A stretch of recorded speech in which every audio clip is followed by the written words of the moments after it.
The headphones, doesn't matter. It's a good choice. Absolutely. Well, welcome back, you guys, to the 2014 Sprint Promotion Tournament, live from our studio in Los Angeles, California. Before we get to Game 3 between EG and Determined, I want to get your take on the first two matches, guys, because what seemed very apparent for me, especially in Game 2, is that EG seems to synergize like a team that's been around for a long time. Exactly. These guys really came in and they've been individually making plays, but the whole team is able to follow up on it. Whether it's Crepo flashing and starting a fight, Snoopy running in and charging through, everything that EG does has follow through, and it's always seeming to work for these guys. Everything they do tends to work out. The play that really sold it for me, that EG is working as a team and not individuals, and like to be determined, is the play at the Barren River in the middle of the game, in which some went for one guy, the other ones tried to save Renekton, and in the end, EG made the one unified call and was able to take that fight, I think, 3-0. And seeing that play right there, you know that EG is playing as a team, while the other ones are playing as more individuals and aren't really necessarily making the correct thing, because you can't take on the team playing as 5 individuals players. You need to be one unit that plays and makes the same call and follows it through. Yeah, if we have the synergy on one side, we do feel that Determined on the other side, can I say, is underperforming? I really think so. Now, in some cases, you've got players like Westrice who've done very, very well. I think he's won lane both times he's played so far, whereas Arthlon's actually been really suffering. He's lost his lane both times. The Mundo game was really, really rough. This game as well in Oriana, he didn't have a very good time of it either. And even beyond just laning, though, I think champ select as well has been really awkward for these guys. If you think back to Game 1, they've got 2 guys for resets. They've got Kha'Zix and Jinx is so good at following up on Burst with the Execute Ultimate.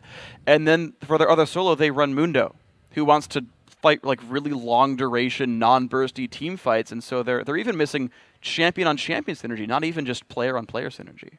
Do you feel that way too, that they have a mismatch from champion select on? Yeah, I agree. You know, coming into this game, you know Arthlon as one of the players that likes to bring innovation to mid lane. He often goes into side lanes and plays bruisers. Like, we've seen him play Elise middle lane. That's not something that anybody pulls off. And playing against Ziggs, I feel like they need to do something against it, because Ziggs is such a strong lane bully right now that it's really limiting Arthlon's champion pools of unconventional picks, and it sort of restrains the team as to what they want to play. So I think if they want to move on to the next game, not only do they have to do something about Ziggs so that they can get comfortable with their own champion picks, they need to lift up their spirit. So if they have a coach or they have somebody that can say, you know, we're still in this, you know, it's best of 3. We got to win 3 games in a row. We've done this before. Like, get back into it, because if they keep playing how they're playing right now, I don't see them being able to take down EG. Yeah, it is actually a trademark of our promotion series that teams come back from V&O to them, so maybe that can happen. Freak, what do you think are maybe bans or picks that to be determined would have to prioritize in order to do that? I think one really important one, as you mentioned, Crumbzz, is that Dr. Mundo. I think it's throwing a really big wrench into everything. Inox has been playing extremely well at holding onto his lane and then making the teleport plays. I think he's been doing a much better job than his counterpart. In Game 1, that was an underperforming Arthlon on teleport, and then Game 2, it's been Inox just making a lot of plays just by himself as the only teleport on the map. I think that's a big one. You've got to that one as well, right? You limit the Inox champion pool. You maybe get rid of Dr. Mundo, because I don't think it worked very well for Determined, but I think you also limit out the Ziggs, and then you kind of deal with the rest of the picks, and then you kind of play from there. Okay, so you guys, what do you think? Is Determined going to come back, or will EG close it out?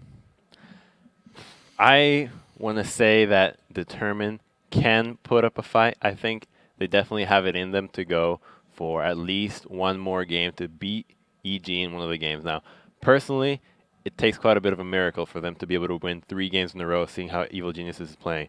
I could see them taking 1 or 2 games off, but I don't see Determined to be able to win the series. Yeah, right now it seems like the teams that have started doing very well have continued doing well. EG looks more on form. I think they'll take the 3rd game.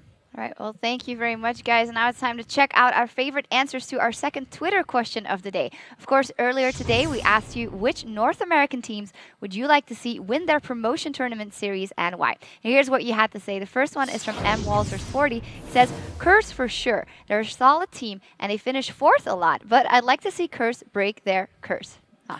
You know, going into this Curse versus Cognitive matchup, the fans that Curse has are not really fans of this new lineup. We haven't seen these players play together in competitive play ever, actually. You have I Will Dominate, who was previously on Team Dignitas and was just back into the scene right now in the jungle. We have Quas, a relatively new player to the scene who was on what is now known as the Walking Zed.